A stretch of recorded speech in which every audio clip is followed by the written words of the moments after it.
Yo, what up everybody? Here's another video. So I was gonna wait until I got a super cardio mic for my camera, but we're not gonna wait for that. So I want to cover the tonal balance control. So we were going over the isotope suite, the mastering plugins, like a couple months ago, and someone hit me up and said, why don't we cover the tonal balance control? So I said, you know what?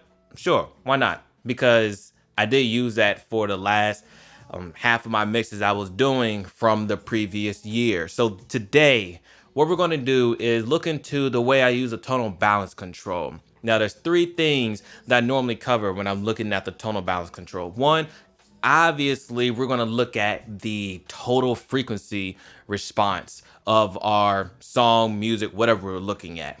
Okay. Number two, we're going to do is look at the variance and dynamics per frequency band. This is a good way to figure out if something has too much energy in a place, or maybe it's just that when it hits, you get that little bump in frequency and we don't really need to touch it. So we got our static frequency response. We got our dynamic frequency response. The other thing we're going to look at is our mid-range. Now, this is a big topic because most of the time when we like to EQ things without a reference, we tend to go with what our ears prefer, which is that smiley U curve, right? But that's not how music works in our society. That's not how we mix music. We really mix music for the mid-range, and we use the top and bottom extremities, the lows and the highs, in order to supplement what we hear in the mid-range. Because if you ever look at equal loudness contours, Fletcher-Munson curves, and even any updated 2021 schematics of how our ear apparently listens, you're going to find that our ear heavily focuses in on the mid-range. That's what we listen to. When you answer your phone, or you hear old radio videos, or if you listen AM radio, the number one frequency that is shot to our brains is the mid-range, and it normally is anywhere between 800 to 3 kilohertz. So we're going to be taking a dive in tonal balance control to figure out how do we actually achieve balance statically, dynamically, and across that mid-range section. Let's get to it. Okay, so here we go. This is Chevy G's In Plain Sight. Okay, this was a older song that he decided to revive recently. You can go check it out on iTunes, yada, yada, yada. Anyways, let's get to the mix. Inside of this track, if you look here, I have the tonal balance control over on my listen bus. All right, so this is coming off of my main outputs. So with tonal balance control, because we do a lot of hip hop and pop music, really keeping it on the bass heavy is really what this is assigned to. So we're just going to leave it on bass heavy. Now, when we play the track, little down chick I put up with an attitude. We be puffing till we hit a certain latitude. You're going to notice two things. One, the frequency curve is adjusting and we're getting a change in the crest factor.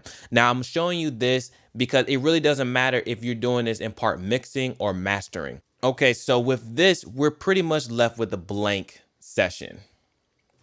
All right, so if I play the track now. Niggas on cruise ships, I see news clips. The crime of my city, I'm like it could have been me. I done seen it all, showed that you can't spin me.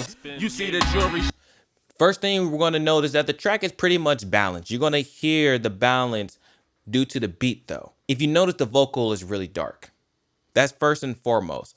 When I'm using tonal balance control, I do not get rid of what I'm actually hearing throughout my speakers. When I'm using tonal balance control is if I hear anything incorrect out of my speakers, I use tonal balance control to find it if I don't know what it is already.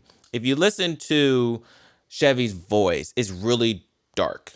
Shining dog, you can't dim me. Expert with the whole management, you can't pimp me. Rap game, drive for. You can see that reflected in the high frequency curve right here. So one of the first things I will do is EQ his voice. I can pull up my native EQ here, the SSL XEQ, and we already see I added a high shelf and took out some of the lows.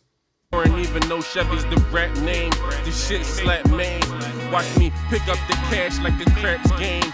Instantly, you see tonal balance controls reflecting the exact thing that I just mentioned. Because that's right there was the obvious reason why tonal balance control is saying, wait, where are my highs? Because in the total grand scheme of things, something is bright, something is dark. So the average is below the nominal curve. Okay, so next thing we're going to do is listen to what is that next thing that we need. 7, followed by 11. Yeah, I'm rolling in this game. Dangerous like you're playing with petroleum. Underground king, civilization ain't controlling. Now, inside of Chevy's voice, there's like this nasally honking, as if his breathing is hitting off of the very top of his embouchure, that sound inside of his voice. That's usually somewhere in the mid to low mid area. So what I like to do is option hold and click in tonal balance control and see where that resonance is in tonal balance control. Now a nigga hot, so they wanna get a hold of him. Diving in the freezing lake, trying to get as cold as them. The name ringing like bells in Jerusalem. These bitches all gassed up. So it's usually about right there. I'm gonna check in mono just to make sure. I don't know who be choosing them, boosting them like designer clothes. See the execution paying off. You can see a pop up right there. It's that 1K right smack in the middle. That one annoying frequency that humans hear way too much. I'm going to look inside of my effects here. Did I do anything with 1K? I did some neutron sculpture right here in order to tackle some of that mid-range. Let's turn that on. The mastermind behind the fold, hiding in plain sight. Nike Tech, my attire, sneakers, cocaine, white. These hoes ain't right, and neither is these niggas in this life. So you gotta choose carefully, analyze it twice, so you pay for it with your life. And that's game if it ain't nothing else. The ones closest to you cause the most pain. Breaking down bills the only time that that's solving that situation. Tonal balance control told me that, and it's solving the situation. Now over here, you may saw discrepancy. You saw that bass wasn't there as much when I first played it. That's because the bass dropped out in the song. So whenever you're using tonal balance control, it wants to register the entire frequency spectrum, which means if you have low in extension and high in extension, please play the part of the song that captures the whole frequency spectrum. All right, ladies and gentlemen, thank you for watching this episode on The Brew. If you like me, like and subscribe to the channel. If you like the content that you're hearing, like and subscribe to the channel. Again, if you like me, like and subscribe to the channel. And I will see you guys another time. Thank you and ta-ta.